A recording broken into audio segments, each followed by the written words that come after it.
نعرہ تکبیر، نعرہ تکبیر، نعرہ رسالت، نعرہ رسالت، نعرہ حیدری، نعرہ حیدری۔ بلند آواز میں درود پڑھیں اہل بیت کی پاک ذات پہ۔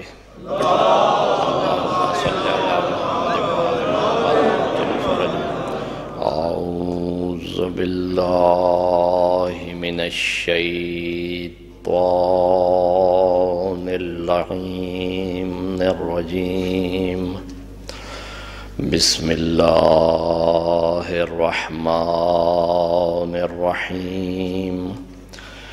الحمدللہ الذی لا یبلغ مدحتہ القائلون ولا یحصی نعماءہ العادون ولا یودی حقہ المجتہدون الذی لا یدرکہ بعد الہمم ولا ینالہ غوث الفتن الذی لیس لصفتہ حد محدود ولا نعت موجود ولا عجل ممدود فطر الخلائق بقدرته ونشر الرياح برحمته ووتد بالصخور ميادان أرضه أول الدين معرفة الجبار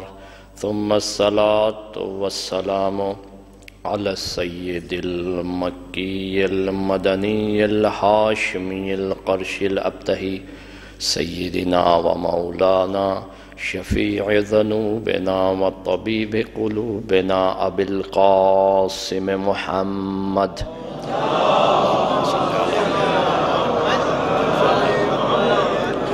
وعلى أهل بيته الطيبين الطاهرين المعصومين المظلومين لا سيما بقية الله الأعظم إمام زماننا هذا روحي وأرواح العالمين لتراب مخدمه الفدا عجل الله تعالى فرجه الشريف واللعنة الله على أعدائهم أجمعين من يوم عداوتهم إلى يوم الدين أما بعد فقد قال الله تبارك وتعالى في كتابه المجيد وفي فرقانه الحميد وقوله الحق بسم الله الرحمن الرحيم بقية الله خير لكم إن كنتم مؤمنين صلوات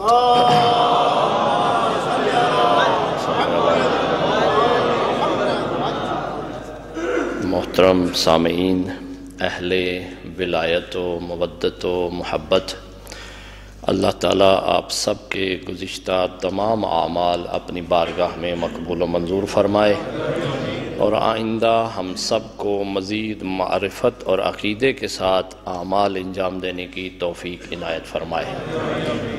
اسی طرح دعا گو ہوں، بعض دوستوں نے بیماری کے لیے دعا کے لیے کہا ہے، بعض نے اپنے رزق کے لیے، اپنی جاب اور اسی طرح کام کے مسائل کے لیے، اور اسی طرح بعض دوستوں نے اپنی خصوصی دعاؤں کے لیے کہا ہے جو ان کے دل میں ہیں۔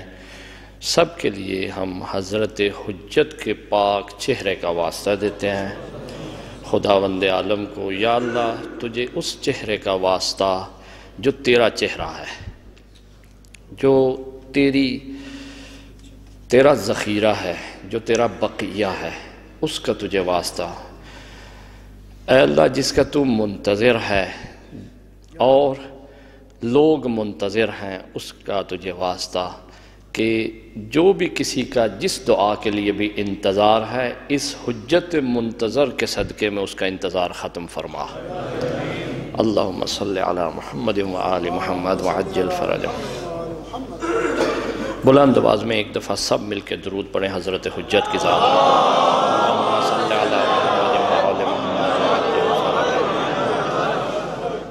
عالمی مسائل کا حل، معرفت امام زمانہ سلام اللہ علیہ، یہ موضوع پہ 5ویں ہماری گفتگو ہے۔ جو ما فی الضمیر ہے وہ الفاظ کی کمی اور میرے علم کی کمی اور وقت کی کمی کی وجہ سے وہ ادا حق نہیں ہو رہا جو ہونا چاہیے۔ کوشش میں بہت کر رہا ہوں کہ جو مطالعات میں نے کیے ہیں اس بارے میں وہ یقین کریں جو میں بیان کرتا ہوں اس سے بہت زیادہ معارف موجود ہیں مکتب اہل بیت میں۔ جو مسائل اب تک ہم نے سنے ہیں یا ہم نے دیکھے ہیں وہ مسائل کیونکہ منبر کی خاص جہت اور خاص طرز تکلم اور طرز طریقہ کی وجہ سے بہت سے مسائل منبر سے بیان نہیں ہوئے آج تک، اسی لیے بحث تھوڑی مشکل ہوتی ہے آپ کے لیے، تھوڑا آپ کو عجیب لگتا ہے کہ یہ کیا بیان کرنا چاہتے ہیں، یہ کہاں جا رہے ہیں، فلسفہ لا رہے ہیں، عرفان لا رہے ہیں اس میں، لیکن وہ اس کا فائدہ یہ ہوتا ہے کہ کچھ نہ کچھ پرسنٹ آپ کو سمجھ آتی ہے، لیکن کچھ ہوم ورک مل جاتا ہے آپ کو۔ سب سے بڑا اس بات کا فائدہ یہ ہوتا ہے نئی بات کا یا نئے زاویہ نگاہ کا کہ انسان اپنے جمود کو توڑ کر صعود کرتا ہے۔ اور یہ ذہن میں رکھ لیں، کسی ملت میں بھی آپ دیکھیں، آپ بازار جاتے ہیں تو نئی ٹیکنالوجی کا کوئی بھی پرزہ یا کوئی شے یا کوئی ڈیوائس آتی ہے تو آپ جب اسے دیکھتے ہیں تو ایک دفعہ حیران رہ جاتے ہیں اور اپنے اس جمود کو توڑ کے کہتے ہیں یہ بھی آ گیا ہوا ہے، یہ بھی ممکن ہے، یہ بھی ہو سکتا ہے، یہ تو میں نے سوچا ہی نہیں تھا، یہ تو میں نے فکر ہی نہیں کیا تھا، میں نے غور ہی نہیں کیا تھا۔ لہٰذا وہ شے جو عملی طور پہ آپ کے درمیان نئی بھیجی جاتی ہے وہ اپنی طرف سے وہ ان کی ایڈورٹائزمنٹ ہوتی ہے کہ ہم تمہیں دکھانا چاہتے ہیں کہ اور بھی دروازے کھلے ہوئے ہیں معرفت کے، اور بھی چیزیں موجود ہیں۔ لہٰذا بحث کو سخت کرنا میرا مقصود نہیں ہوتا، لیکن کیونکہ اس کے اندر اتنا زیادہ وقت چاہیے ہوتا ہے وضاحت کے لیے تو اس میں مجھے تھوڑا تھوڑا رکنا پڑتا ہے، تو بار بار بعض جملوں کو بعض باتوں کو تکرار کرنا پڑتا ہے کیونکہ آپ کو اس موضوع جس کو میں آپ کو جس صورت میں بیان کرنا چاہتا ہوں وہ صحیح سمجھا سکوں۔ اب آپ دیکھیں کہ اس میں ابھی تک سوال جو باقی ہے کہ عصر حاضر جو اس وقت زمانہ ہے اس میں معرفت امام کیوں ضروری ہے، وجہ کیا ہے اس کی، اس کو آج میں تفصیل سے بیان کروں گا اور کوشش کروں گا کہ اس کو اتنا آسان کروں آپ کے لیے۔ میرا دل چاہتا تھا کہ میں وہ کتاب، یہ بھی ایک کتاب ہے اور دو تین اور کتابیں، اس کو خود لے کے آؤں، میرا دل چاہتا ہے عبارت ٹو عبارت یعنی ایک سینٹینس ٹو سینٹینس پڑھوں آپ کی خدمت میں، لیکن وقت اس کے لیے بہت زیادہ نکل جاتا ہے، ہم کچھ پڑھ نہیں سکیں گے، لیکن اس کو پھر بھی جس قدر اس کا ایک نچوڑ نکال کے میں آپ کی خدمت میں عرض کرنا چاہوں گا وہ ایک اس کے لیے آپ ذہن کو بالکل تیار رکھیں، خاموش نہیں رہا کریں، تھوڑا سا ساتھ ساتھ بولیں اللہم صلی علی محمد وآل محمد وعجل فرجہم، کیونکہ آپ جب پریشان ہوتے ہیں ایک فطری بات ہے پھر ریورس ہو جاتا ہے بہت سارا کام، کہ پھر پیچھے جا کے پھر بہت ایک سمپل بات کو پھر وضاحت دینی پڑتی کہ نہیں سمپل بات کا بھی نہیں پتا اگلی منزل میں کیسے، پھر اگلی منزل ساری بدل جاتی ہے۔ الحمدللہ بلند آواز میں درود پڑھے اہل بیت کی ذات، اللہم صلی علی محمد وآل محمد وعجل فرجہم۔ اب دیکھیے کہ حضرت کی معرفت اس زمانے میں ہمارے لیے کیوں کیا ثمر آور ہے، کس طریقے سے۔ پہلی بات میں نے عرض کی تھی کہ اگر حضرت کا وجود مقدس نہ ہو تو عقل کا ظہور ختم ہو جائے گا، کیونکہ کسی کو آپ عاقل کہہ ہی نہیں سکتے کیونکہ سب جاہل کہلائیں گے۔ جب امام ہی موجود نہ ہو اور امام کا وجود ہی نہ ہو اس وقت امام کی معرفت بھی نہیں ہوگی، جب شے نہیں تو معرفت بھی نہیں ہے اس کی، جب معرفت نہیں ہے امام کی تو جہالت ہے، اگر جہالت موت میں جہالت ہے تو زندگی میں بھی جہالت ہے، جہالت کس کے مقابلے میں، عقل کے مقابلے میں، لہذا عقل بھی موجود نہیں ہے۔ عقل کے وجود کا جو اثبات ہے اور اس کا ثابت ہونا ہے وہ حجت کے وجود کی وجہ سے ہے، یہ ایک جملہ آپ ذہن میں بٹھا لیں۔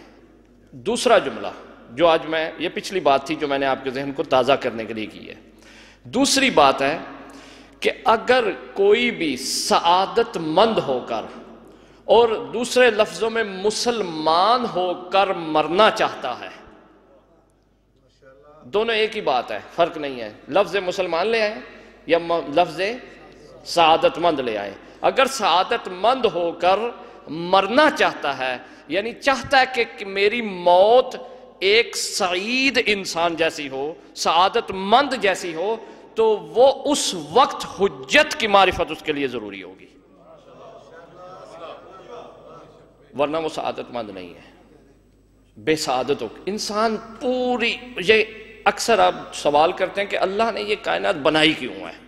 اکثر ایک جواب دے دیتے ہیں، ایک قرآن کی آیت علماء بھی پڑھتے ہیں، قرآن میں موجود بھی ہے، ویسے بھی پڑھتے ہیں، وَمَا خَلَقْتُ الْجِنَّ وَالْإِنسَ إِلَّا لِيَعْبُدُونَ، کہ اللہ نے جو ہے وہ جن و انس کو اس لیے خلق کیا تاکہ اس کی عبادت کریں۔ تو میں کہا کرتا ہوں کہ اس کو عبادت کی کیا ضرورت ہے ہماری؟ اس کو کیا ضرورت ہے؟ وہ ایک طرف سے کہ واللہ غنی حمید، ایک طرف سے وہ کہے کہ وہ غنی ہے، غیر محتاج ہے، اس کو کسی شے کی ضرورت ہی نہیں، وہ ہے، اور دوسری طرف کہے کہ اگر ساری دنیا کے پتے مل جائیں، درخت مل جائیں کہ قلم بن جائیں، پتے مل کے جو ہے وہ ورق بن جائیں، اور ساری یہ سمندر کی سیاہی بن جائے، اور سارے دنیا لکھنا شروع ہو جائے، پھر بھی اس کا وصف اور عبادت اور حق نہیں ادا کر سکتے۔ ایک طرف سے تو یہ خدا فرمایا، اور دوسری طرف سے کیا کہہ رہے ہیں؟ وَمَا خَلَقْتُ الْجِنَّ وَالْإِنسَ۔ یہ دونوں چیزیں کیسی لگ رہی ہیں آپ کے ذہن میں؟ ایک طرف سے کہ بے نیاز ہوں میں، کوئی ضرورت ہی نہیں ہے۔ البتہ ہم تو ایسے اکثر کرتے ہیں کہ ہم ایک دوسرے سے، بچہ بھی کرتا ہے، بڑے بھی کرتے ہیں، ہم کہتے ہیں کہ ہمیں کسی شے کی ضرورت نہیں، تھوڑی دیر بعد کہتے ہیں کہ نہیں آپ کی ضرورت ہے ہمیں۔ یہ ہم میں تو موجود ہے، ایسا ہے، لیکن خدا کی ذات ایسی، اس کا مطلب یہ ہے کہ یا تو یہ آپس میں ٹکرا رہی ہیں، اور قرآن میں ایسا کلام نہیں جو آپس میں ٹکرا رہا ہو۔ پھر کیا مطلب ہے؟ کہ مطلب کچھ اور ہے، ہم سمجھ کچھ اور رہے ہیں، مطلب کچھ اور ہے، اس کو ضرورت نہیں ہے ہماری عبادت کی۔ یعنی اکثر جواب دیا جاتا ہے خدا نے اس لیے خلق کیا ہے تاکہ عبادت کریں، نہیں، اس لیے خلق نہیں کیا، یہ اور بات ہے، وہ اور بات ہے۔ کسی جگہ اس کو میں بیان کروں گا، صرف آپ کو یہ میں نقطہ دے کے جا رہا ہوں، اس میں رک کے صرف اتنا ہی۔ ویسے پوچھ سکتے ہیں تنہائی میں کہ کیوں خدا نے خلق کیا ہے؟ خدا نے اپنے علاوہ، اپنے غیر، یعنی اپنے علاوہ جو اس کی ذات سے ہٹ کے، ما سوا جسے کہتے ہیں، ما سوا اللہ، اس کے علاوہ کبھی کسی کی نظر ہی نہیں کی کسی پہ، اور نہ ہی اس کو کسی کی ضرورت ہے۔ یہ توحید کے مقامات عالیہ میں سے ایک مقام ہے، لہذا میں یہاں اس کو ادھر ہی روک رہا ہوں، آپ کو ہوم ورک دے رہا ہوں، آپ اس کی ذرا تلاش کیجئے گا، پوچھئے گا کہ اس سے کیا راز ہے اس میں۔ اب آ جائیں واپس اپنے موضوع پہ، کہ جو یہ زندگی ہے، یہ سعادت مند ہونے کے لیے انسان سب کچھ کر رہا ہے۔ یہ جواب بھی ہے اس کا، البتہ جو میں نے بات چھوڑی ہے اس کا جواب بھی یہی ہے کہ سب کچھ کس لیے ہے؟ انسان کو کمال تک پہنچانے کے لیے، انسان کو سعادت تک لے کے جانے کے لیے۔ اگر انسان چاہتا ہے کہ سعادت تک اور کمال تک پہنچے، انسان کمال انسانی کیا ہے؟ کیا ہے انسان کا کمال؟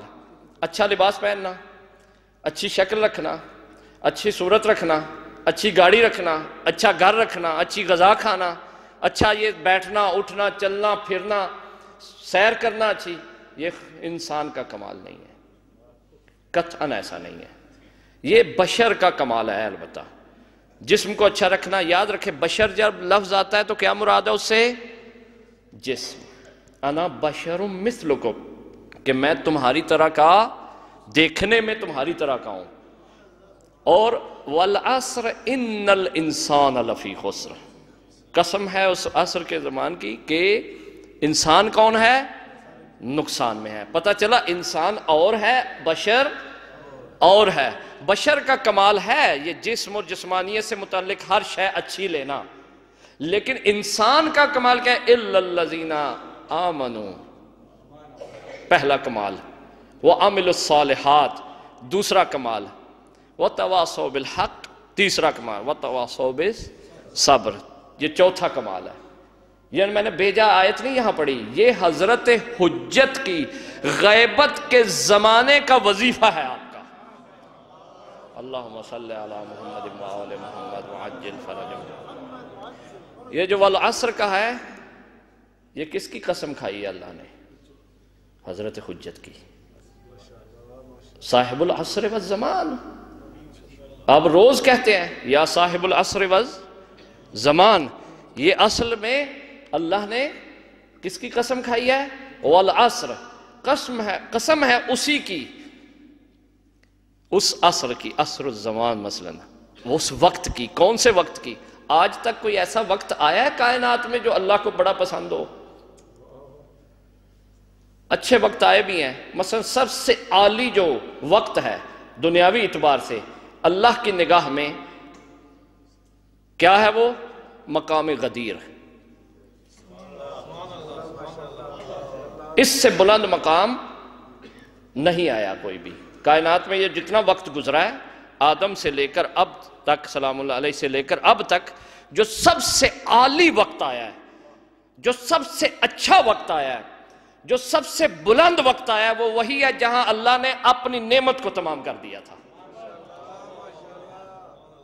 اس سے بلند وقت نہیں ہے. کیونکہ آپ جانتے ہیں کہ آپ کہتے ہیں کہ میں نے نیاز دینی ہے، فرض کریں تو آپ کی خواہش ہوتی ہے کہ میں ایسی مجلس میں نیاز دوں جہاں زیادہ افراد آئیں، یہاں زیادہ تبرک جو ہے مجھے حاصل ہو، جہاں زیادہ فائدہ حاصل ہو، جہاں زیادہ نعمت ملے، جہاں زیادہ نعمت بٹے، جہاں زیادہ نعمت کا جو ہے بے انتہا ہو جائے نعمت. یہاں بھی یہی ہے کہ سب سے اچھا جو وقت گزرا ہے کائنات میں وہ غدیر کا وقت گزرا ہے.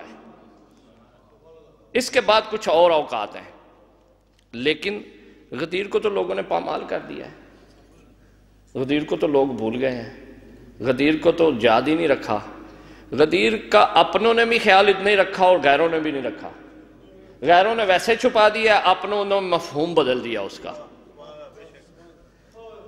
یعنی دونوں میں یہ ہوا کہ ایک جشن تک، ایک نعرے تک، ایک تقریر تک، ایک گفتگو تک، ایک سجاوٹ تک، ایک بناوٹ تک، یہاں تک غدیر کو سوچ لیا، ایک مبارک دینے تک، ایک مثلا جو جملہ بولنے تک، یہاں تک کر لیا.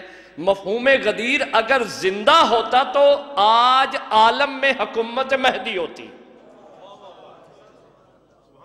میں نے ایک جملے میں سب کچھ بند کر دیا آپ کو، کیونکہ کچھ مجبوریاں ہیں میری. یہ میں نے آپ کو ایک جملے میں عرض کر دیا یہ کہ اگر غدیر ہمارے درمیان زندہ ہوتی تو آج حجت کا ظہور ہو چکا ہوتا. یہ جملہ اپنے ذہن میں محفوظ کر لیں، یہ گہرا جملہ ہے. کچھ باتیں ایسی ہیں کہ جو اسی طرح کرنے کی ہیں.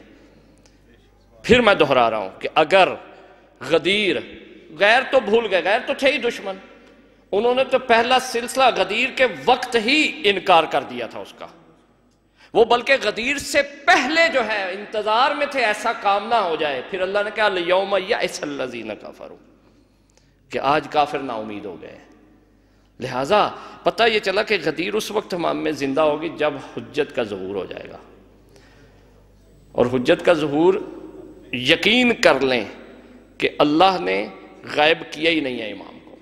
یہ میں منبر پہ بیٹھ کے پوری ذمہ داری سے کہہ رہا ہوں کہ اللہ نے حجت کو ہمارے درمیان سے غائب نہیں کیا. حجت کی غیبت کا ٹوٹل سبب جو ہے یہ ملت ناشناس ہے. اس کو پتہ نہیں ہے کہ کیا ہو رہا ہے. اس کے علاوہ خدا حجت کو پھر بھیجا ہی نہ، بھیج کے کیوں غائب کیا ہے؟ لہٰذا عزیزان محترم، میں واپس آ رہا ہوں اپنے موضوع پہ کہ اگر سب کچھ کس لیے ہے کہ انسان سعادت تک پہنچے. سعادت اسے اس وقت تک نہیں مل سکتی جب تک وہ اصل تک نہ پہنچے. لہٰذا اصل سعادت کی امام کی ذات ہے، اس وقت وہ پہنچے گا. اس کی بیس جو ہے سعادت کی کیا ہے؟ امام کی ذات ہے. یقین مانیں اس وقت جو ہم نمازیں پڑھ رہے ہیں، جو ہم حج کر رہے ہیں، جو زکوٰۃ دے رہے ہیں، سب یہ واجبات پہ ہم عمل کر رہے ہیں کیونکہ حکم الہی ہے، اس سے عدول ہم نہیں کر سکتے. لیکن ہے سب معلق، ہے سب لٹکی ہوئی چیزیں ہیں، ہے سب بد مزہ. بد مزہ اس اعتبار سے نعوذ باللہ کو توہین نہیں ہے عبادت کی، نہ کہ جو عبادت حجت کے پیچھے ہونی تھی، حجت کی اقتداء میں ہونی تھی، اگر آپ وہ دیکھ لیں اور وہ عبادت جو ہم کر رہے ہیں دیکھ لیں تو آپ کو زمین و آسمان کا فرق نظر آئے گا. زمین و آسمان کا فرق نظر آئے گا. ایک عالم ربانی میرے پاس اس موبائل میں کلپ بھی موجود ہے ان کا ویڈیو میں، آپ کوئی دیکھنا چاہے دیکھ سکتے ہیں، ابھی حیات بھی ہیں وہ، مشہد مقدس میں ہوتے ہیں، وہ بہت بزرگ ہو چکے ہیں، عارف ہیں وہ بھی۔ وہ فرماتے ہیں کہ میں ایک زمانہ تھا کہ جب شاہ کی حکومت تھی، تو اس وقت نماز جماعت ایک مسجد میں پڑھاتا تھا، تو جب میں آیا ہوں تو اعلان ہوا کہ آج اس نے گزرنا ہے، تو ساری مساجد، دکانیں اور سب کچھ بند ہوگا اور استقبال کرنا ہے لوگوں نے، یہ حکم آ گیا۔ کہتے ہیں کہ میں نے آرام سے مسجد کا دروازہ، چابی وغیرہ میرے پاس تھی، خادم کے پاس تھی، میں آیا، میں نے آ کے تو مسجد میں بیٹھ گیا۔ ظہر و عصر کا وقت تھا، ظہر کا۔ میں انتظار کرتا رہا کہ چند نمازی آ جائیں تو میں جو ہے نماز شروع کروں گا۔ جب کہا کہ میں انتظار کرتا رہا، کیونکہ باہر سے لوگوں کو پابندی تھی کہ مثلا آپ نے ادھر ہی کھڑے ہونا ہے، ادھر نہیں آنا، خدا کے آنے کھڑے ہونا جو ہے ادھر کھڑے ہونا ہے۔ کہا کہ میں انتظار کرتا رہا، ایک بھی فرد اگر آ گیا تو جماعت آپ کو پتہ ہو جاتی ہے، تو کہا کہ میں انتظار کر رہا تھا، کوئی نہیں آیا۔ پھر میں تھوڑی دیر بعد دیکھا کہ ایک جوان آیا، عجیب و غریب اس کا چہرہ کہ میں نے اسے کبھی پہلے نہیں دیکھا تھا۔ اس نے آگے مجھے کہا کیا کر رہے ہو؟ کہا کہ میں انتظار کر رہا ہوں کوئی فرد آ جائے تو نماز جماعت ہو جائے، تو الحمدللہ آپ آ گئے ہیں تو لہذا نماز جماعت ہو جائے۔ کہا پسند کرو گے کہ میرے پیچھے نماز پڑھو؟ کہتے ہیں کیوں نہیں پسند کروں، کیونکہ ان کو تو پتہ نہیں تھا اس وقت کون ہے۔ یہی بات تھی کہ اپنے اندر اتنی عجز اور انکساری ہونی چاہیے کہ کسی کے پیچھے نماز پڑھنے کی ہمت ہو۔ اپنے لیے کہہ رہا ہوں، آپ کے لیے نہیں، یہ آپ سے مربوط نہیں، میرے سے ہے۔ اب دیکھیں کہ انہوں نے اپنے حساب سے وہ کہہ سکتے ہیں نہیں میں یہاں کا امام ہوں، تم کون ہوتے ہو بھائی باہر سے آ کے مجھے نماز پڑھاؤ، یہاں مجھے مامور کیا گیا ہے۔ نہیں، انہوں نے کہا نہیں، اگر آپ پڑھاتے ہیں بسم اللہ۔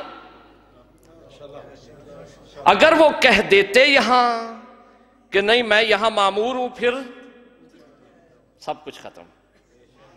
یہ امتحان ہوتا ہے انسان کا، عجز اور انکساری کا، پتہ نہیں ہوتا اسے کیا ہونے والا ہے۔ یہاں اگر وہ کہتے کہ میں امام ہوں، روز پڑھاتا ہوں اور میرا ہی کام ہے، میں نہیں پیچھے ہٹوں گا، تو پھر اس سعادت سے محروم ہو جاتے جو انہوں نے بیان کیا، میں آپ کی خدمت میں عرض کر رہا ہوں، جو انسان خالی ہو جاتا۔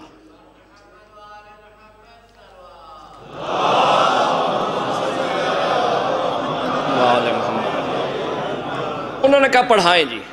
کہتے ہیں میں پیچھے نماز شروع کی ہے، اذان کہی ہے، اقامت کہی ہے۔ کہتے ہیں جب اذان و اقامت کہی ہے تو میں نے دیکھا کہ مسجد تھوڑی پرانی تھی، مسجد کے ستون ہلنے لگے ہیں۔ جب میں نے دیکھا، میرے پاس کلپ ان کا ویڈیو میرے پاس جیب میں موبائل موجود ہے، آپ کو میں سنا سکتا ہوں، دکھا سکتا ہوں، خود وہ بیان فرما رہے ہیں۔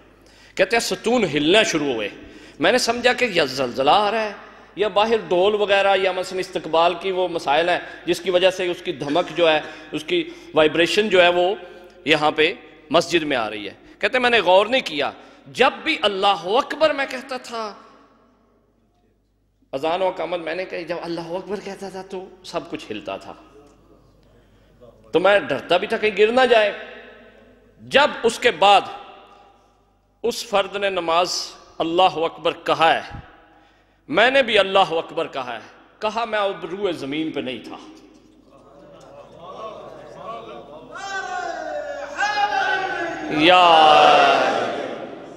میں روئے زمین پہ نہیں تھا۔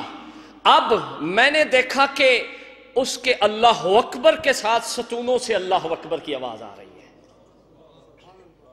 اس کے الحمدللہ کے ساتھ ذرہ ذرہ کائنات کا الحمدللہ کہہ رہا ہے۔ یقین مانے عجیب و غریب، کیونکہ ہم نے یہ دیکھا نہیں ہے۔ ہم کون سی نماز پڑھتے ہیں، 100 خیالات آ جاتے ہیں، جب آخری اللہ اکبر ختم ہوتا ہے پتہ چلتا ہے کہ نماز ختم ہو گئی ہے۔ فرق دیکھیں کیا ہے۔ اب دیکھا، کہتے ہیں کہ انہوں نے سورہ الحمد پڑھی، میں نے سورہ الحمد کی تفسیر نہیں سنی، خود عالم تھے، آیت اللہ تھے، کہتے تفسیر میں نے پڑھی ہوئی تھی، لیکن جب سورہ الحمد انہوں نے پڑھی، میں نے سورہ الحمد کے شواہد دیکھے، سنی نہیں میں نے، یاد نہیں کی میں نے، ذہن میں نہیں آیا، نہ ہی میرے ذہن میں تفسیر آئی ہے اس کی. ہم تو اسی مقام پہ نا میکسیمم نماز میں تفسیر آ جائے گی نا ہمارے ذہن میں، معنی آ جائیں گے، مفہوم آ جائیں گے. لیکن انہوں نے کیا فرمایا کہ میں دیکھ رہا تھا کیا کیا الحمد ہو رہا ہے، کس کس جگہ پہ جو ہے نا حمد کی جا رہی ہے. اور اس کے بعد انہوں نے کہا جب انہوں نے دوسری سورہ پڑھی، انہوں نے البتہ بیان نہیں کیا کون سی سورہ پڑھی، کہ اس وقت وہ میں نے سب چیزیں دیکھی. جب انہوں نے اللہ اکبر کہا رکوع میں جانے کے لیے، تو میں نے پوری کائنات میں اللہ اکبر کی صدا سنی. اور اس کے بعد جب سبحان اللہ کہا، تو اس وقت میں نے یہ درک کیا کہ جیسے کائنات رکوع میں گئی ہوئی ہے. کائنات کس میں ہے؟ کہا کہ میں نے وہ جو عوالم کا آپ کی خدمت میں عرض کیا تھا کہ چند عوالم کا مجھے سفر نصیب ہوا اسی میں. کون سے عالم کا؟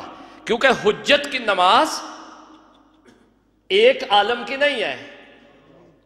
حجت عالم آہوت سے لے کر عالم ناسوت تک اور عالم جنت تک. آگے اگلے عوالم میں نے بیان نہیں کیے تھے کل، وہ میں نے چھوڑ دیے تھے. اگلے بھی عوالم ہیں، کیونکہ اوپر سے تو نیچے آئے ہیں ہم، لیکن نیچے سے بھی تو اوپر جانا ہے نا دوبارہ، یا نہیں جانا. اب آپ دیکھیں کہ ہر عالم میں تو کہہ رہے میرا نصیب نہیں، کیونکہ میری اتنی قوت نہیں تھی، طاقت نہیں تھی، نہ میں عالم آہوت میں تھا نہ میں دوسرے جبروت میں. لیکن کچھ عوالم میں نے دیکھے کہ جہاں جہاں میں نے دیکھا جو جو حجت کر رہے تھے، پوری کائنات کا ذرہ حجت کی اقتدا کر رہا تھا. جو حجت کہہ رہے تھے وہی کہہ رہے تھے. گویا کہ میں نے دیکھا کہ یہاں تو ہر شے ہی وہ بات کر رہی ہے جو نماز پڑھانے والا کر رہا ہے. کہا کہ میں نے اپنی زندگی کی نماز جو پڑھی ہے، کتابیں اپنی جگہ، درس اپنی جگہ، تدریس اپنی جگہ، کتاب لکھنا اپنی جگہ، سب چیزیں اپنی جگہ، لیکن وہ میں نے ایک نماز پڑھی ہے، عصر کی نہیں پڑھی. کہتے ہیں کہ جب ظہر ختم ہوئی ہے تو اس نے کہا کہ ظہر ہو گئی ہے، مجھے کہیں کام ہے، لہٰذا میں عصر کے لیے تم خود ہی پڑھ لو. یہ خود انہوں نے فرمایا ہے. اور میں اس لیے یہ آپ کو عرض کر رہا ہوں کہ کیا فرق ہے نماز میں. حجت ہماری نمازیں وقت کے لیے وجوب ہے، یعنی ادائے واجب ہے، کیونکہ اس کے بغیر چارہ نہیں ہے. اب یہ دیکھیں کہ کوئی نماز پڑھے ہی نہ تو وہ کیا کس عالم میں ہوگا. یعنی جب بھی وقت نماز آ جاتا ہے، حجت کی ذات نماز کے لیے کھڑی ہو جاتی ہے. حجت کی ذات نماز کے لیے. میں آپ کو سخت روایت نہیں بیان کرنا چاہتا، صرف اتنا بتاتا ہوں کہ اگر حجت کی ذات نماز کے لیے کھڑی ہو، اور میں اور آپ مجبوری الگ ہے، انسان کو مجبوریاں زندگی میں دیر ہو جاتی ہے، جلدی بھی ہو جاتا ہے، لیکن اگر حجت کی ذات نماز میں کھڑی ہو اور ہم کیا کر رہے ہوں، کسی اور جگہ ہوں، چلے مجبوری ہو سکتی ہے، دنیا سارا وقت ہی نہ آئے. کیونکہ حجت کی نماز کی نورانیت کب تک رہتی ہے؟ یہ نہیں ہے کہ جب تک پڑھی اس کے بعد نہیں. وہ عالم فرماتے ہیں کہ اس کے بعد میں نے جو عصر کی نماز پڑھی تھی، میں نے اسی رنگ میں تو نہیں تھی 100%، لیکن ایسے لگتا تھا اسی سائے میں میں نماز پڑھ رہا ہوں. یعنی اس نماز کا اثر آخر وقت تک موجود رہتا ہے اور اگلی نماز تک آنے تک وہ رہتا ہے. اگر کوئی شخص تمام وقت حجت کی اس دعا میں شامل نہ ہو، حجت کی اس قنوت میں شامل نہ ہو، تو پھر کیا ہوگا؟ مومنین کو یہ سوچنا چاہیے نماز تو مومن چھوڑ ہی نہیں سکتا، اصل ایسے ہو ہی نہیں سکتا، تصور میں بھی نہیں ہے. لہٰذا عزیزان محترم، انسان کو سعادت تک ایک راستہ پہنچا سکتا ہے، وہ امام کی معرفت ہے. امام کی معرفت، ایک معرفت آیت اللہ جوادی عاملی فرماتے ہیں صدیقین کی معرفت ہے. کس کی؟ صدیقین کی. صدیق یہ 3 معنی ہے عربی میں. ایک معنی ہے دوست، ھذا صدیقی آپ کہتے ہیں. دوسرا معنی ہے سچ کے، سچے کے. تیسرا معنی ہے جو تصدیق کرے. 3 معنی ہے اس کے. لہٰذا ایک صدیقین کی معرفت ہے. وہ کہتے ہیں صدیقین کی معرفت کون سی معرفت ہے؟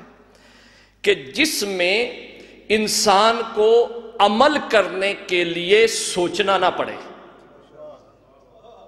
عمل کرنے کے لیے سوچنا نہ پڑے، یعنی جب بھی اس کے لیے ایک امر آ جائے، وہ بھی امر امام ہو، اور اس میں یہ نہ سوچے کہ کروں یا نہ کروں، تھوڑی دیر بعد کروں یا ابھی کروں۔ جو صدیقین کی معرفت پہ ہوتا ہے وہ اس طرح کرتا ہے۔ فرماتے ہیں کہ یہ حاصل کیسے ہوگی؟ کہتے ہیں تم زیادہ سے زیادہ حجت کی ذات پہ صلوات بھیجو، اللہم صلی علی محمد وآل محمد وعجل فرجہ، جتنا ہو سکے اپنے چلتے پھرتے آتے جاتے ہر کام میں حجت کی ذات پر صلوات بھیجو۔ بلند آواز میں درود پڑھیں۔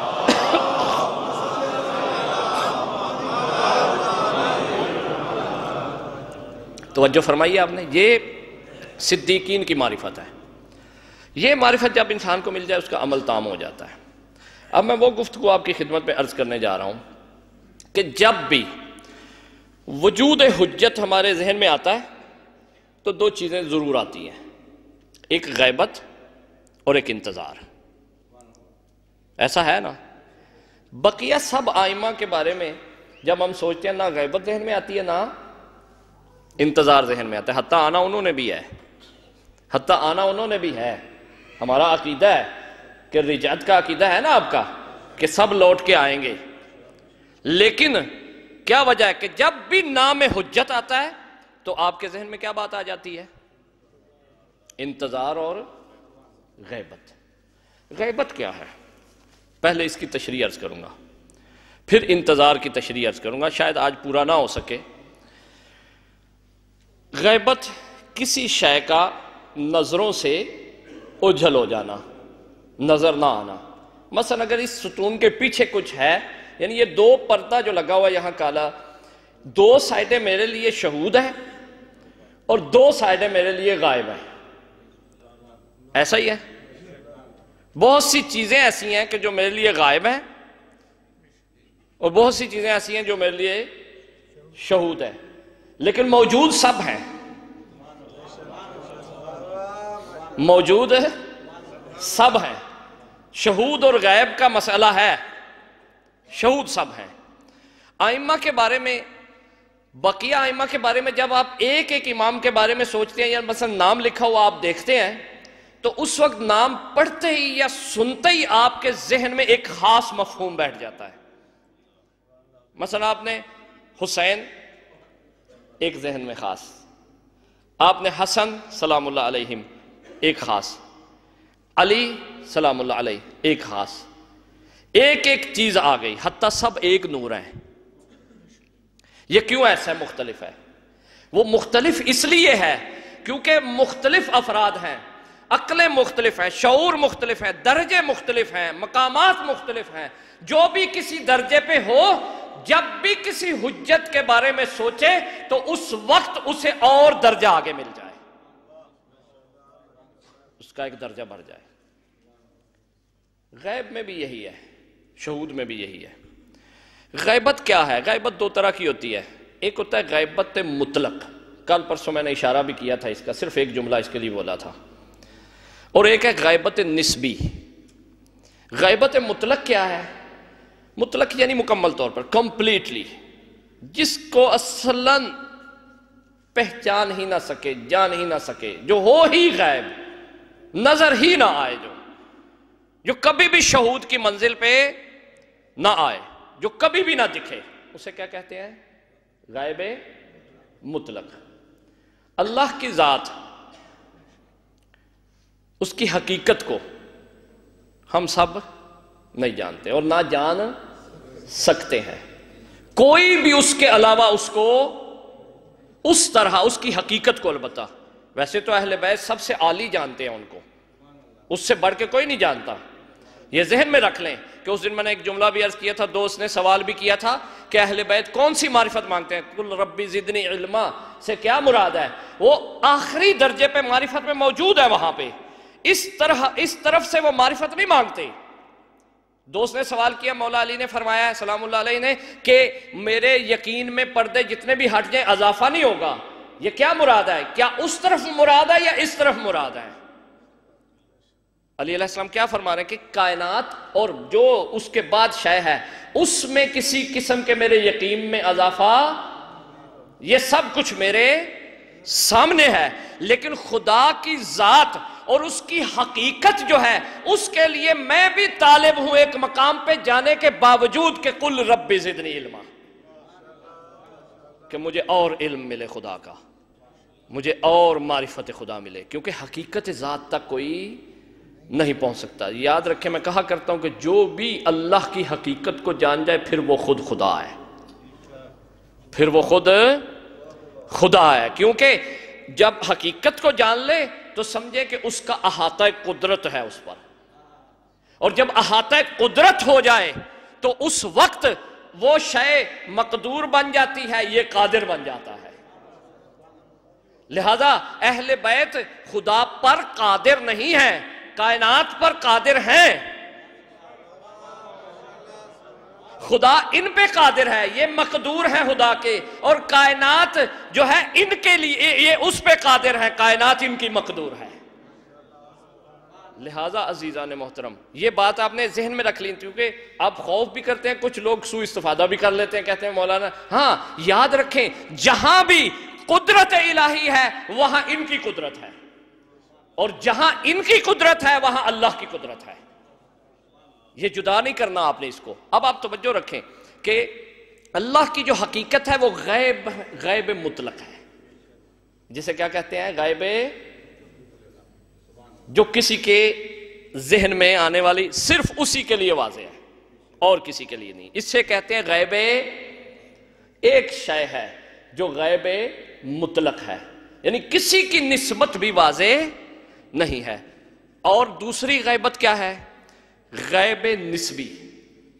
غیب نسبی بہت زیادہ ہے، بلکہ عالم مادہ سے میں شروع کرتا ہوں. یہ مادے کے اور میٹیریل کے فزکس سچویشن جو ہے ساری، اس میں بہت سی چیزیں ایسی ہیں، بلکہ مادہ ہے ہی ایسے کہ مادے کی ایک جہت نظر آتی ہے دوسری نظر نہیں آتی. میں یہ ہاتھ دیکھ رہا ہوں، میری ہتھیلی آپ کو نظر آ رہی ہے، آپ کو یہ پشت نظر آ رہی ہے، مجھے پشت نظر نہیں آ رہی. میرے لیے پشت غائب ہے، آپ کے لیے ہتھیلی غائب ہے. عالم مادہ اسی طرح ہے. یعنی دیکھیں آپ مادے کا علم کتنا لیمیٹڈ ہے، کتنا کم ہے. فزکس مادہ ہے، فزکس کا علم، بایو کا علم، یہ سارے علوم جس پہ آپ گمنڈ کرتے ہیں، لوگ کہتے ہیں کہ پتہ نہیں کیا چیز ہے، وہ سب کے سب ایک جہتی ہیں. اس میں کچھ غائب ہے، اب بہت سارا غائب ہے، اور کچھ شہود ہے. شہود کو دیکھ کے اپنے آپ کو پتہ نہیں انسان کیا سمجھ لیتا ہے، لیکن غائب جو ہے اتنا پیچھے جو ہے اس پہ غور ہی نہیں کرتا وہ. اور ہمارے بچے بڑی شوق سے سائنس پڑھنی چاہیے، میں مخالف نہیں ہوں اس کا، لیکن بہت قد چھوٹا ہے اس کا. سائنس سے بڑھ کے بہت سارے عوالم ہیں. اب آپ دیکھیں کہ یہ نسبی غائبت ہے. یاد رکھیں کہ کوئی شے کسی کے لیے غائب نہیں ہوتی. اب میں اگلا جملہ بول رہا ہوں آپ کے لیے. کوئی شے کسی کے لیے غائب، میں نے پہلا جملہ اس سمجھانے کے لیے آپ کو پریپیئر کرنے کے لیے بولا تھا کہ آپ کے لیے یہ غائب ہے اور میرے لیے یہ غائب ہے. اب آپ پہنچ گئے نا، نسبی اور مطلق کو آپ نے سمجھ لیا ہے. اب آپ دیکھیں اگلا جملہ ہے کہ کوئی شے انسان کے لیے، بلکہ انسان غائب ہے اس کے لیے. یہ پردہ دوسری طرف. اب ہتھیلی کی مثال دیتا ہوں. یہ ہتھیلی جو ہے یہ موجود ہے یا نہیں؟ حاضر ہے یا نہیں؟ آپ اس طرف نہیں ہیں،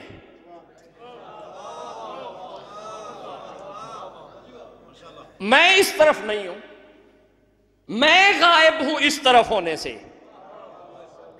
آپ غائب نہیں. مثلا یہاں پہ یہ شے غائب نہیں ہے، یہ شے موجود ہے. اگر میں ادھر آ جاؤں تو ادھر سے نظر آئے گا، ادھر آ جاؤں تو ادھر سے نظر آئے گا. اگر اس کی حقیقت پہ آ جاؤں تو حقیقت نظر آ جائے گی. لہذا غیبت نسبی میں یاد رکھیں کہ شے غائب نہیں ہوتی، بلکہ انسان غائب ہوتا ہے. یعنی شے ظہور یا حضور، حضور پہلا ہے اور اس کا نتیجہ ظہور ہوتا ہے. پہلا کیا جملہ ہے؟ حضور. دوسرا جملہ ظہور. تیسرا نتیجہ مشہود. شے حاضر ہو، حضور ہو گیا. اس کے بعد دوسرا جملہ کیا ہے؟ ظاہر ہو جائے گی. تیسرا جملہ مشہود نظر آنی شروع ہو جائے گی. ایسا ہی ہے نا، حاضر ہو، اس کے بعد کیا ہوگا؟ ظہور ہو جائے گا اس کا. درست. آپ اکثر مذاق میں کہتے ہیں میاں بھائی تہاڈا کدوں ظہور ہویا ہے؟ جب کوئی باہر سے آئے، دکان پہ آئے یا فیکٹری میں آئے، تو آپ کبھی کبھی مذاق میں یہ کہتے ہیں کہ بھائی تعجب سے، یا بیٹا دیر سے آئے اسکول سے یا کسی جگہ سے، تو آپ کہتے ہیں بھائی تمہارا کب ظہور ہوا ہے؟ موجود تھا، وہ حضور نہیں تھا اس کا گھر میں. حضور کے بعد ظہور، ظہور کے بعد مشہود. مشہود یعنی مشاہدہ کر رہے ہیں جس کا، آپ دیکھ رہے ہیں جس کو آپ. اب میرا اس ہاتھ میں اس طرف پہلے حضور چاہیے، پھر میرے لیے ظہور ہو جائے گا اس کا، پھر میرے لیے مشہود ہو جائے گا. یہ توجہ فرمائیے آپ نے. یہ غیبت نسبی ہے، ہر شے کے لیے ایسا ہی ہے. یعنی شے غائب نہیں ہوتی، ہمارے عدم حضور کی وجہ سے، حاضر نہ ہونے کی وجہ سے ظاہر نہیں ہوتی ہمارے لیے، اور ظاہر نہ ہونے کی وجہ سے نظر نہیں آتی ہمارے لیے. امام غائب نہیں ہے. اب اسی مثال کو لے جائیں امام پہ. امام غائب نہیں ہے، ہم غائب ہیں. ہم حاضر نہیں امام کی خدمت میں. یہ مفہوم اب بدل لیں آج کے بعد، ذہن میں بالکل برعکس لے آئیں. دعائیں جو کرتے ہیں اپنے حضور کی دعا کریں کہ میں حاضر ہو جاؤں.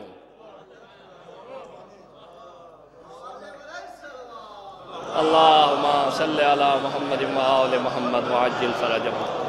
وہ تو حاضر ہی حاضر ہیں، وہ تو شاہد ہی شاہد ہیں، وہ تو دیکھ ہی رہے ہیں. ان کا تو ظہور ہی ظہور ہے. ذرے ذرے میں کائنات میں اہل بیت کا ظہور ہے. کوئی کہہ کے دیکھے کہ نہیں ہے ظہور ان کا؟ ہر شے میں ان کا ظہور ہے. میرا تو عقیدہ یہ ہے کہ کائنات میں عالم آہوت کے بعد کوئی عالم چل ہی نہیں سکتا ان کے ظہور کے بغیر. ظہور ہی ظہور ہے، نور ہی نور ہے، مشہود ہی مشہود ہے. ہم گم گشتہ ہیں، ہم گم ہیں، وہ گم نہیں ہیں. کسی شاعر نے کہا فارسی میں، اے گم شدے کجا رفتے ہی. آیت اللہ نے کہا کہ وہ گم شدہ نہیں ہے، تم گم شدہ ہو. وہ غائب نہیں ہے، تم غائب ہو. وہ غیر حاضر نہیں ہے، تم حاضر ہو. وہ تو حاضر و ناظر ہے. وہ تو حاضر و ناظر ہے، اس کا ظہور ہے. تم نتیجہ، کیونکہ حاضر ہوگے تو کیا نتیجہ نکلے گا؟ ظاہر ہوگا. ظاہر ہوگا تو نتیجہ مشہود ہوگا. ہم کہاں سے شروع کرتے ہیں؟ یا مولانا صاحب دعا بتائیں کہ امام کو دیکھوں کیسے. دعاؤں سے نہیں امام دکھتے، حاضر ہونے سے دکھتے ہیں. آیت اللہ بہجت سے کسی نے پوچھا تھا کہ کیسے آپ اس منازل تک، تو انہوں نے کہا تھا کہ حضور پیدا کر لو. کیا کر لو؟ حضور پیدا کر لو. تم خود ہی سب کچھ واضح ہو جائے گا. تم حضور نہیں کہتے، حاضر نہیں ہو. اب یہ مجلس ہو رہی ہے، اگر کوئی یہاں حاضر ہوگا ہی نہیں تو ظاہر ہوگا ہی نہیں.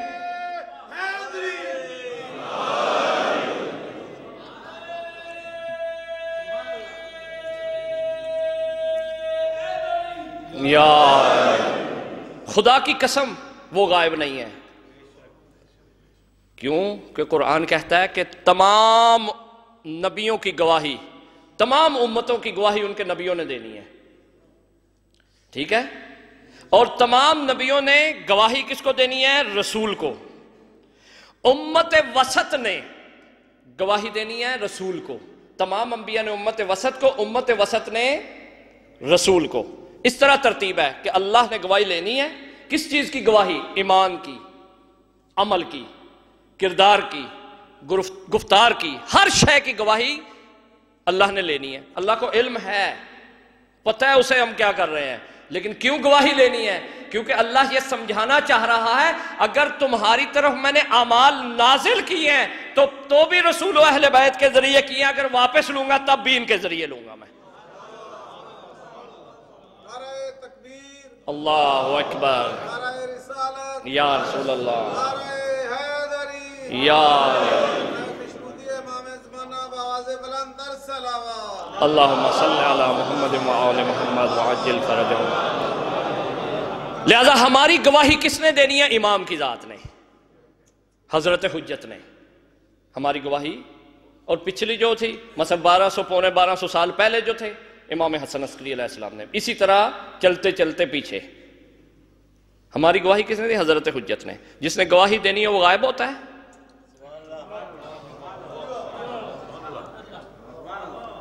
آپ کہہ سکتے ہیں مولا آپ تو غائب تھے، آج کیسے آپ گواہی دے رہے ہیں اللہ کو؟ آپ تو 1200 سال ابھی تک اتنے گزرے ہیں، واللہ عالم اب بعد میں کیا ہے، جب تک کہ ہم تیار نہ ہو جائیں. توجہ فرمائیے آپ نے. آپ کہہ سکتے ہیں مولا آپ تو غائب تھے، اسی لیے آپ جب دوسروں کے ساتھ بات کرتے ہیں تو آپ چپ کر جاتے ہیں بعض اوقات کہ تمہارا امام غائب کیوں ہے، کیوں امام غائب کا کیا فائدہ ہے؟ یہ سب سوال اٹھتے ہیں. اسے کہو ہمارا غائب نہیں ہے امام، ہم غائب ہیں امام سے. وہ 313 والی بات بھی آپ کی سمجھ میں آ جائے گی، اسی طرح وہ بھی آپ کے ذہن میں آ جائے گی. لہذا یاد رکھیے یہ جو گفتگو ٹیکنیکل گفتگو ہوتی ہے نا، اس کا ہر ایک کا آپس میں رابطہ ہوتا ہے.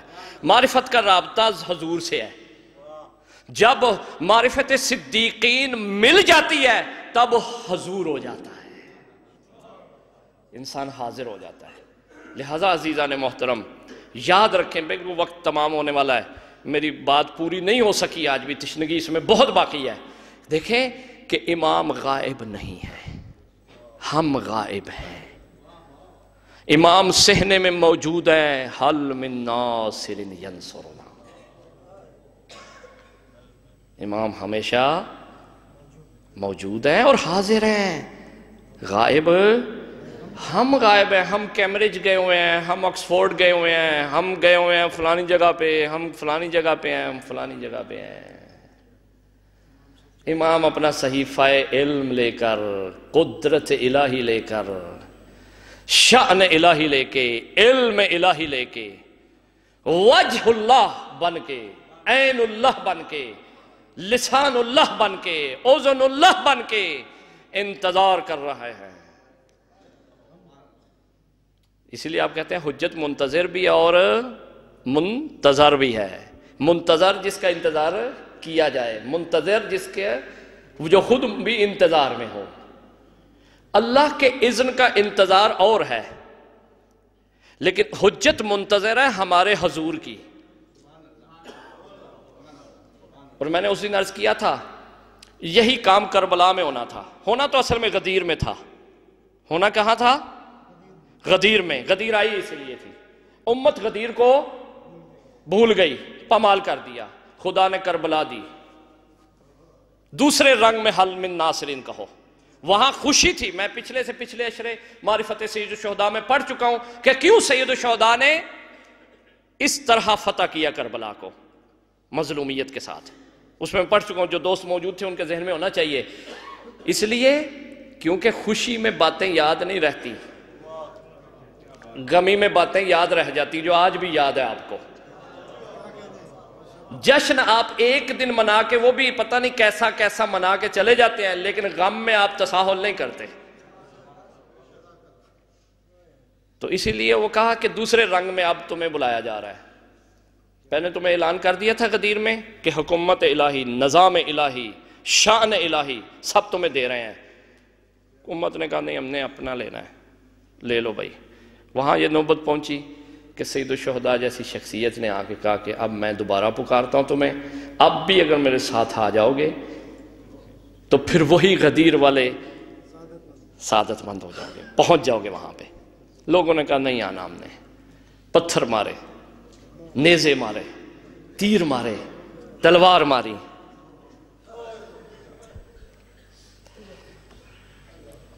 قسم سے یہ جواب دیا ہے حجت کی آواز پہ.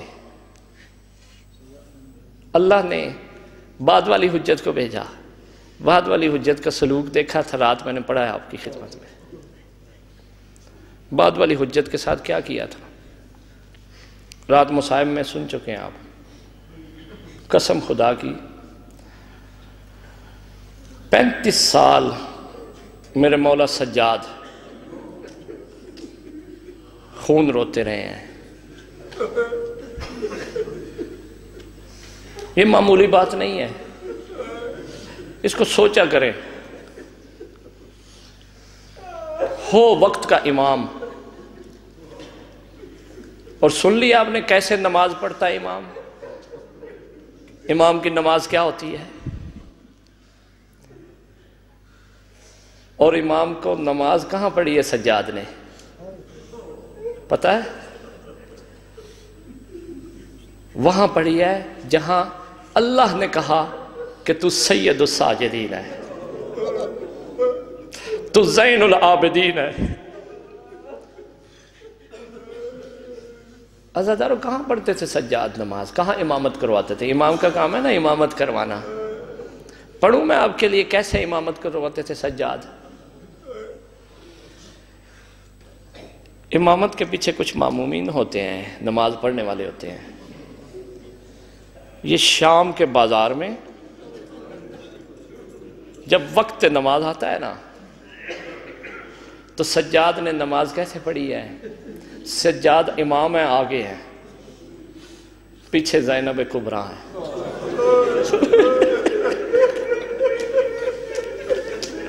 پیچھے ام کلثوم ہے، پیچھے سکینہ ہے. کیسے پڑھی ہے سجاد نے نماز؟ ہاتھوں میں ہتھ کڑیاں تھیں، پاؤں میں بیڑیاں تھیں. سجاد ظاہراً رکوع میں رہتے تھے، سیدھے نہیں ہو سکتے تھے. 2 وجہ علماء نے لکھی ہیں سجاد کے سیدھے نہ ہونے کی. ایک یہ لکھی ہے کہ تو کتنا بھاری تھا، زنجیر اتنے بھاری تھے کہ سجاد کی کمر جھک جاتی تھی. اور دوسری وجہ یہ لکھتے ہیں علماء کہ جب سجاد کبھی اٹھنا چاہتے تھے، سیدھا ہونا چاہتے تھے، تو پاؤں کی بیڑیوں میں اور گلے کے توق میں فاصلہ بڑا کم تھا. اجرکم اللہ. عزتارو کیسے پڑھی ہے نماز سجاد نے؟ سب جب بھی حسین کا سر دیکھتے تھے لوگ حسین کے سر پہ پتھر مارتے تھے، سجاد کہتے تھے اللہ اکبر. اللہ اکبر کہنے کے بعد اس سے بات سخت ہوا تو مجھے معاف کر دینا. زجر بن قیس ملعون ہے جس کے ہاتھ میں زنجیر ہے، جس میں سب سے پہلے سجاد بندھے ہوئے ہیں، پھر زینب بندھی ہوئی ہے، پھر ام کلثوم ہے، پھر سکینہ ہے، پھر بیبیاں ہیں. یہ ظالم قافلے کو چلانے کے لیے جب زنجیر کو کھینچتا ہے، ایک مرتبہ سجاد منہ کے بھل زمین پہ گرتے ہیں. جب چہرہ لگتا ہے، جب پیشانی لگتی ہے، سجاد کہتے ہیں سبحان ربی الاعلی.